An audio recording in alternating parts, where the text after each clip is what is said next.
Thank you for calling the Venue Helpline, the podcast where venues share their biggest frustrations, toughest challenges, and behind the scenes headaches. If you run a venue or work at one and you've ever thought, why is this so hard? You're in the right place. Each week, you'll hear practical solutions from vetted experts who've been there, done that, and know what actually works. Because running a venue is hard enough. You shouldn't have to figure it out alone. Now, let me put you on a brief hold for the next available helper.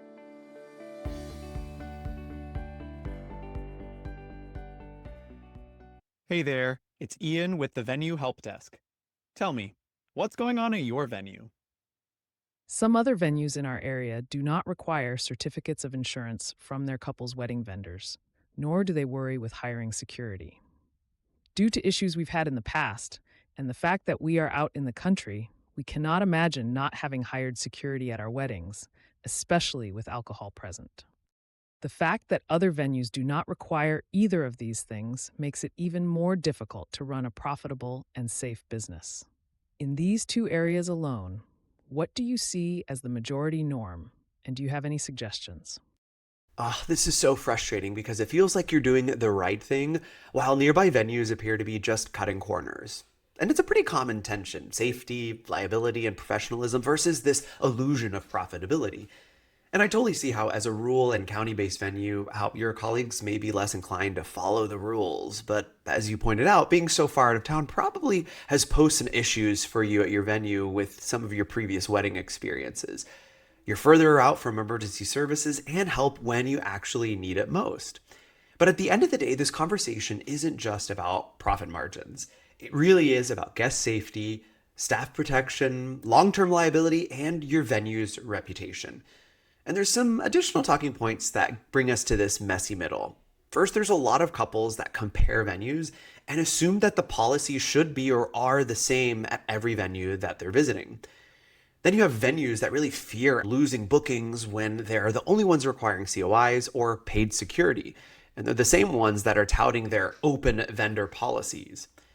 Then you have these vendors that are pushing back against couples or venues and claiming that they've never been asked for this type of insurance before. And newsflash, yes, you have, you just don't have it, and you may not be a legitimate business.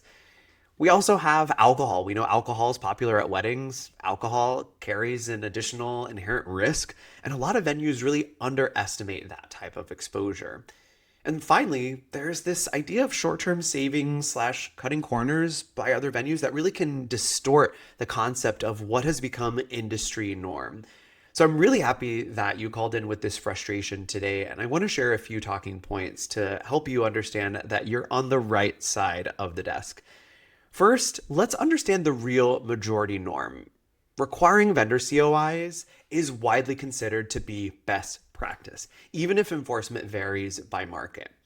And security really is increasingly standard for any event with alcohol, guest counts over a certain threshold, and rural and city venues alike. And just because some venues are skipping it doesn't mean that they're the majority. It actually means that they're taking on unseen risk. My second point that I want to share with you is I really want you to start reframing COIs as protection for your couples and really not a hassle. At the end of the day, a COI or certificate of insurance protects everyone. It protects the venue, the couple, and the vendors. So really here what you want to do is position COIs as a non-negotiable professional standard and not a preference. Here, what you can do is provide couples with a clear vendor requirements checklist. Here, you're going to use simple language explaining why COIs exist and what they do. You also want to make sure that you normalize it early so it doesn't feel like a surprise add-on or a hidden fee later on. Next, it comes down to security. Here, we want to make security a value add and not just some additional cost that our couple has to pay for their wedding. So what you'll want to do is frame security as guest safety, alcohol management, and really emergency response readiness for couples and their events. You really want to paint the picture and explain how security actually protects the couple's investment. You can even offer a preferred security company or preferred security list that you know and trust so the couple knows they're making a great choice. You can also use past issues we've had, which it sounds like you've had a few issues in the past, as internal validation, even if you don't share those details publicly or you don't share full-on details with the couple. When it comes to security, a lot of insurance carriers actually expect venues to have security, especially when alcohol is present. Now, I want to share a few real-world scenarios where having security or officers present at weddings made all of the difference. First, I want to share our package thief story. Yes, the infamous package thief at Madeira Estates. So it was a beautiful day. We had a wedding going on here at the venue, and I just so happened to look out my window and saw a gentleman rummaging through our mailbox. And of course, I walk outside to approach him and ask him, "Excuse me, sir, can I help you find something?" And then he proceeds to pull a knife on me as I try to understand why he's taking all of our mail and our packages, which in the state of Texas, when you steal over 10 pieces of mail, it then becomes a felony. I did learn that throughout this scenario. And as I called 911, it was really surprising and amazing to know that the officers that responded to that call were the security officers that were actually present at my venue for our wedding that day. End of the story, they ended up catching that individual. Another story, at our venue, of course, we know conflicts can arise between guests at weddings. We had one particular wedding where two, let's say, lightly intoxicated individuals got in a disagreement and then got into a physical altercation. At that point, I was very happy that our security officers were there to break up the fight. We know oftentimes there's some scenarios when alcohol is involved, and I'm just so happy that we had security there to break up the fight before the situation escalated further. And in some cases, we've had our security officers actually arrest individuals for the altercations that they've gotten into. That's maybe happened only a few times, though, in our history. And then, of course, lastly, some scenarios where I'm happy I've had police officers or security in attendance would be medical emergencies. We've had heart attacks. I've had 80-year-old grandmothers fall over and break their shoulder at my venue before. So really having trained personnel on site to help you quickly respond and manage those situations until further help like EMS or an ambulance can arrive is something that I will never take lightly. These moments not only reinforce that security isn't theoretical, it's practical, preventative, and proactive. Finally, we want to put all of these policies in place and we want to enforce them.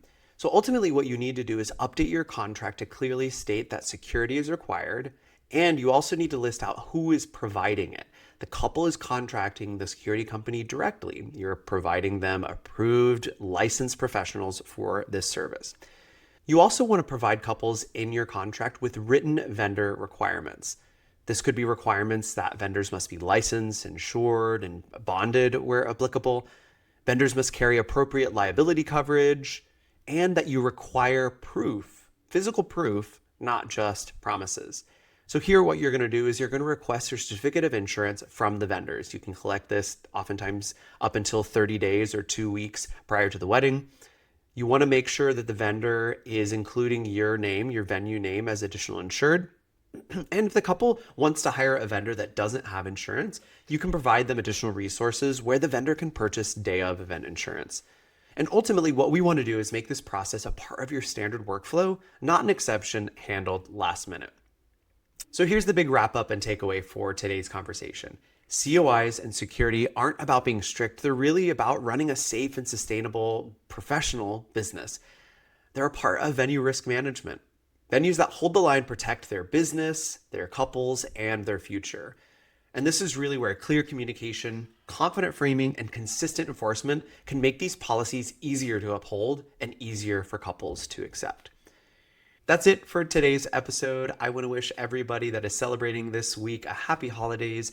If you want to keep this conversation going, I invite all of you to follow us on Instagram at Venue Helpdesk. And hey, if you know someone who needs to hear this, please feel free to send them this episode.